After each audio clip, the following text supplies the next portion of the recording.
You are standing beside a wooden bed frame. It creaks under pressure. This sound really mattered to past families. Sleep began with the surface beneath the body. Bed hygiene started here. A dirty or unstable bed invited illness. Clean, solid supports meant safer rest.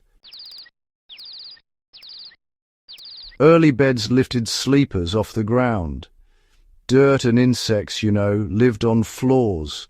Cold air pooled low. Raising the body reduced damp exposure. Families understood this through experience. Illness followed ground sleeping. Health improved when elevation increased. Rope beds dominated for centuries. Thick hemp cords crossed tightly. Tension mattered. Loose ropes sagged and strained the body. Tight ropes kept posture straight. Hygiene meant retightening often. Dust and debris fell through gaps. That protected bedding above. Straw mattresses came next. Straw held warmth and breathability. It also trapped moisture and pests. Hygiene demanded replacement.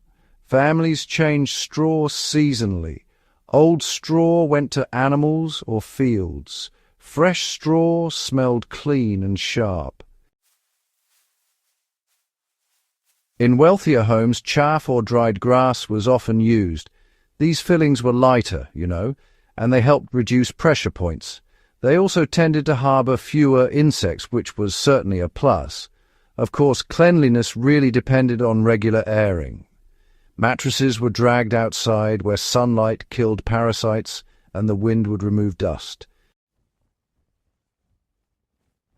Feather beds, they really followed status.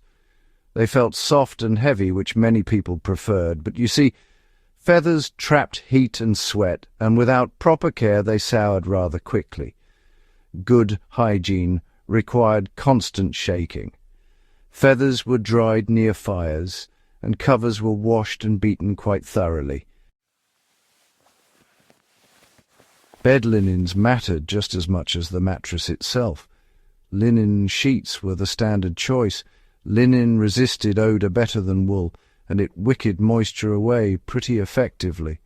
Families washed their sheets often, despite the labour involved. Dirty sheets could mean skin disease, while clean sheets reduced sores and fever. Wool blankets, served warmth. Wool absorbed sweat and oils, but it also repelled some insects, which is a bit surprising. Hygiene depended on brushing and airing, really. Blankets were never left folded long. They were draped daily. Pillows carried special risk, actually. Hair-stuffed pillows absorbed sweat from the head, and oils built up fast. Lice thrived there, unfortunately. Hygiene meant frequent airing. Some families, they avoided pillows entirely. Flat sleep reduced infestation. Bed curtains enclosed warmth, but they also trapped breath and smoke. Stale air caused headaches, you see. Hygiene required pulling curtains wide by day. Light refreshed the space, while darkness hid mould. The bed frame itself demanded care. Wood absorbed spills and sweat, Cracks housed insects. Families scrubbed frames with vinegar, and herbs were rubbed into joints. Smell mattered. A sour bed warned of rot. Under bed space was watched closely. Shoes, pots, and trash collected there, which, invited vermin. Clean households kept the space bare. Air flowed freely and dust stayed visible. Room design shaped sleep health. Small rooms warmed faster, but they also fouled quicker. Windows stayed cracked at night. Fresh air mattered more than warmth because stagnant air spread sickness. Floors really had a big impact on bedding hygiene. You see, dirt floors would release a lot of dust into the air. while wooden floors tended to hold on to spills. People would actually sweep near the beds every single day.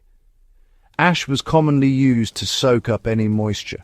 Keeping the floors clean was essential for keeping the beds clean too. Fireplaces actually played a role in how well people slept. Smoke would settle on the bedding, and soot could really irritate the lungs. That's why chimneys were cleaned pretty often. Beds were usually placed away from the hearth, which meant the air around the bed was a bit cleaner. Night clothing was, well, quite important. Sleeping naked was actually pretty rare.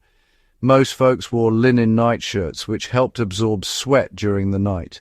These nightshirts were washed just like the sheets. Wearing your day clothes to bed was avoided, since dirt would just follow the body right into bed. Daily habits, protected long-term health. Beds were never made tight in the morning. Instead, covers were folded back, allowing moisture to escape. Sun reached the mattress, and this, well, it slowed decay. Children learned bed care early on. They were taught to shake sheets, and they checked for insects. This was just routine. Health knowledge, really, was passed by action. Illness changed bedding rules. Sick beds were isolated, sheets were boiled, and mattresses were aired longer. Contact was limited because families understood spread through touch. Seasonal shifts, really altered the materials people used. In summer, folks would go for lighter fills, while in winter, they added more layers for warmth. Hygiene routines changed with the heat too. Sweat meant bedding needed more airing, and when it got cold, dryness became the priority. Travel beds, interestingly, revealed people's priorities. Portable pallets were always cleaned first upon arrival, making sure the dirt from the road stayed outside. Health, in this context, really did follow discipline. Rural and urban homes, well, they definitely differed. Cities had to deal with more pests, so bed hygiene was stricter there. Country homes, on the other hand, mainly fought against damp. Each setting adapted its own methods, and in the end, health outcomes reflected these choices. Religious beliefs really reinforced cleanliness back then. Clean beds, for instance, signaled a sense of moral order, while disorder was often thought to suggest sickness. Weekly rituals were closely aligned with washing, making these habits almost sacred in the routine of daily life. Sound, interestingly enough, really mattered at night. A creaking noise could warn of loose joints, and the rustling of straw might signal a possible collapse.